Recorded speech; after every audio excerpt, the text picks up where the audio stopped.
You've just got done fighting an intense battle. You stand across the battlefield from Hariyama, a fighting Pokemon that towers over you in stature, but is weak to your incredible psychic powers. Your trainer, a young girl, cheers as the opposing trainer returns to Hariyama to its Pokeball and accepts defeat. You're a Kirlia. Oh, wait, your body suddenly glows, blinding everyone around you. Your limbs grow and your skirt-like body extends around your legs until it resembles a ball gown. The green, hair-like part of your head curves into a trendy bob, while the red spikes on your head move to your chest and back. Somehow, you feel lighter despite growing bigger. It's almost as if the pull of gravity is gone, allowing you to slightly hover over the ground. When the glow stops, you tower over your trainer, looking like a woman in Pokemon form. You're now Gardevoir. Because of your trust in your trainer and your vast battle experience, you've evolved into a stronger, more elegant creature. You feel power coursing through your body, but your exterior still looks sweet and friendly. When you turn back to your trainer, something is different. Before, you had to look up to her, making her seem so mature and powerful to you. Now, you have to look down to meet your trainer's gaze. You know she's a confident woman, but she suddenly seems small and helpless. You long to do whatever you can to protect her. You and your trainer walk to the Pokemon Center across the street to get you healed up so you can continue on your adventure. You've done this dozens of times before. You know that she needs to put you in your Pokeball and hand it to Nurse Joy. It's a quick, painless process that you've never had an issue with before. But now you're unsure. Being in your Pokeball means not being able to see your trainer. What if something happens to her while you're being healed? What if a dangerous Pokemon lunges at her and you can't protect her? Deep down, you know she's never had a problem protecting herself before. But now that you've evolved, it feels like your job to always be there for her. Inside the Pokemon Center, your trainer holds out your Pokeball to let you know that it's time to get inside. Instead of accepting your fate, you take a step back and shake your head. She frowns and points to the Pokeball again. You continue shaking your head rapidly. Your trainer grows frustrated. She doesn't like forcing you to do something you don't want to. Another trainer enters the Pokemon Center and waits behind you and your trainer. Your trainer points at the Pokeball one more time, hoping you'll hurry up and agree. But when you shake your head again, your trainer runs out of patience. She sends you back into your Pokeball despite your protests. She hands over the Pokeball to Nurse Joy. As your Pokeball enters the machine to restore your HP, you can't stop worrying about your trainer. Having her out of your sight for even a second seems too long. You never worried this much when you were Kirlia, so why now? Once you're back in your trainer's possession, she lets you out of your Pokeball. As soon as you see her friendly face again, you give her a big hug. She seems confused, but she hugs you back briefly. Then the two of you embark on your journey to the next town. As you walk through the town toward the forest path that will lead you to your destination, the humans around you feel different. Many of them are at eye level with you. When some of them meet your gaze, they smile and wave as if you're one of them. They used to look down and admire your cuteness as if you were a pet, but now they respect you. Your trainer has always let you walk outside of your Pokeball because of the strong trust she has in you. When you were a smaller Pokemon, you would trail behind, letting your trainer lead the way. But now, you're ready to take charge. Once you spot the forest path you were looking for, you quickly move forward along the trail, encouraging your trainer to stay behind you. That way, you can see any threats that lie ahead. Your trainer seems confused at first, but she shrugs and follows anyway. While you walk along the path, you use your psychic powers to move boulders and fallen trees out of the way. You've always been able to lift objects to some extent, but now the power feels more natural than ever. Moving a giant log feels no different than blowing a leaf away. Your power has reached a whole new level. After about a half hour of walking down the path, a Primeape suddenly jumps in front of you. It stands still with clenched fists as it blocks your way. Now that you're big and strong enough to shield your trainer, you step in front of her so she can hide behind you. But your trainer doesn't want to hide. She steps out from behind you and points toward the Primeape while saying Psychic, one of your signature moves. Without hesitation, you listen to your trainer's request. Psychic waves shoot from your body and hit the Primeape with full force. Being a fighting-type Pokemon, the Primeape is weak to psychic-type attacks. Your powers cause your opponent to fall to the ground, too weak to fight back. You step toward the Primeape, ready to keep attacking, but the Pokemon scrambles to its feet and rushes back into the forest as quickly as it can. You feel victorious. That's what wild Pokemon get for trying to mess with your trainer. The next few hours of the walk are relatively quiet. Only a few small Pokemon cross your path, and they quickly scurry away when they make eye contact with you. Small Rattata and Pidgey can tell you're too strong for them, so they don't even bother picking a fight. No one threatens your trainer's life, but you remain on high alert just in case. Eventually, you come across a fork in the road. One direction is a continuation of the large path you've been following, while the other is a narrower path with lots of twists and turns. Your trainer pulls a map out of her bag to examine the two options. Your gut tells you that the wider path is the safer choice, but you care about your trainer's judgment.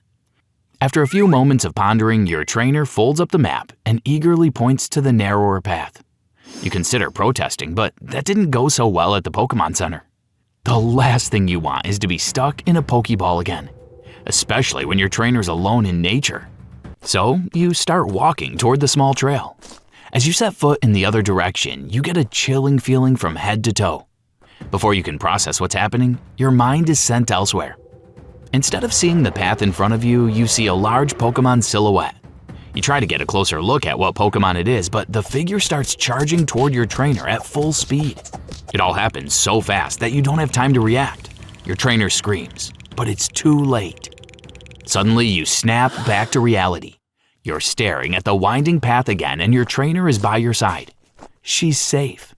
Whatever you just saw hadn't actually happened, but it felt so real, almost as if you were looking into the future.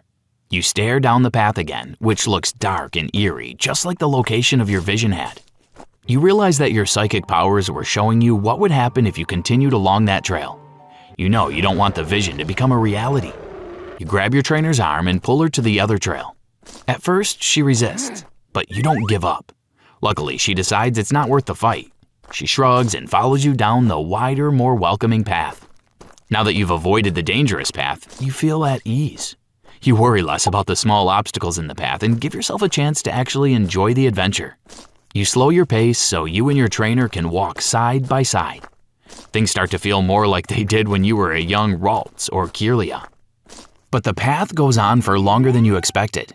The two of you walk all day without seeing a town coming up. The sun starts to set and you're still in the middle of a forest. As darkness surrounds you, panic resurfaces. Despite the spooky feeling of the dark forest, your trainer seems unbothered. She pulls out a flashlight and shines it in front of the two of you. You both keep walking, but even with the flashlight's glow, you're having a hard time seeing your surroundings. Anything could jump out of the woods and put your trainer at risk. When you look at your trainer, she looks completely at ease in the darkness. She trots along, determined to get to the next town no matter how long it takes. Maybe you've been overreacting this whole time. Maybe she'll be fine. After all, she never had any issue protecting herself when you weren't as strong. Just when you're about to relax and trust your trainer, you hear an eerie cry surround you. Both you and your trainer freeze in your tracks. You scan the environment, but you can only see a few feet in front of you. While you're looking the opposite way, your trainer screams at the top of her lungs. You frantically turn around to see her getting dragged into the woods by a dark figure. The path resembles the Pokemon you saw in your vision. But how? You didn't take the scary path. The future you saw must have been destined to happen no matter what. You chase after the Pokemon who's carrying your trainer, but it's so fast. You keep moving forward, using all your strength to get close to the evil Pokemon. As you get closer, you can make out more detail on the Pokemon's body. It's a ghostly figure with human-like hands and bold yellow marks. It's Dusknoir, a massive ghost Pokemon known for absorbing spirits. If it gets away with your trainer, it'll absorb her spirit, leaving her lifeless body behind. You can't let that happen. The Dusknoir suddenly stops in a clearing up ahead. It stares down mischievously at the helpless girl in its arms. You don't have much time. You gather as much power as you can, and then shoot a destructive energy wave in the Dusknoir's direction. It throws off the Dusknoir's balance, causing it to drop your trainer onto the ground. Your trainer appears dizzy and weak. She makes no attempt to get up and run. Despite your powers throwing off the Dusknoir a bit, it isn't enough. The ghost Pokémon still looms over your trainer with the intention of causing harm. You have to do more. There must be more power inside you. Using all your might, you lift your trainer toward you with your telekinetic powers. At the same time, you summon a black hole underneath the Dusknoir. Pain surges through your body as you struggle to do both at the same time, but you ignore it. You keep making the black hole bigger until it sucks the Dusknoir inside and then disappears. You can't take it anymore. You collapse and your trainer falls to the ground beside you. She snaps back to reality and sits upright. She breathes a sigh of relief, knowing she survived a life-threatening situation. But when she looks back at you, you're motionless. She repeats your name over and over again. She shakes your body, trying to wake you up, but it's no use. You're the weakest you've ever been. You had reached your power's peak to save your human. In the process, you put your own life at risk. To you, it was worth it. Everything around you fades from focus. The last image you see is your trainer sobbing beside you. When you regain consciousness, nothing around you looks familiar. You're inside a building with bright white walls. How did you end up here after passing out in the forest? Is this what it looks like on the other side? Then, you turn to see your trainer seated in the corner of the room. When she sees you, her face lights up, and she rushes to give you a hug. Tears form in her eyes again, but this time, they're happy tears. You survived. You're going to be okay. It's a miracle. Nurse Joy enters the room and beams when she sees you sitting upright with your trainer's arms around you. She gives a nod as if to excuse you from the Pokémon Center. You don't feel as powerful as usual.